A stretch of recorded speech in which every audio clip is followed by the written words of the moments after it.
Special Electoral Board contingents na nagserbisyo noong eleksyon binigyan ng parangal ng PNP. Umabante sa balita si Abante reporter Edwin Balasan. Binigyan ng pagkilala ng Philippine National Police ang lahat ng Special Electoral Board contingents na naitalaga sa katatapos ka 2025 national election.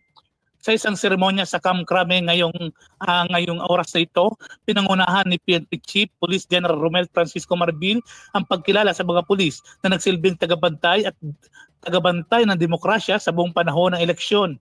Iginawad sa kanila ang medalya ng kadakilaan, cash gift at token. Aabot sa 3,698 ang kabuang bilang ng Special Electoral Board contingents ng PNP na karamihan ay ipinadala sa Bangsamoro Autonomous Region in Muslim Mindanao o BARM.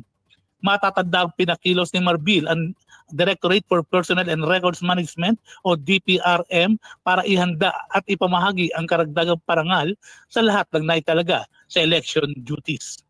Ako si Edwin Balasa ng Abante Radio. Ito ang balitang mabilis, mabangis, walang mintis.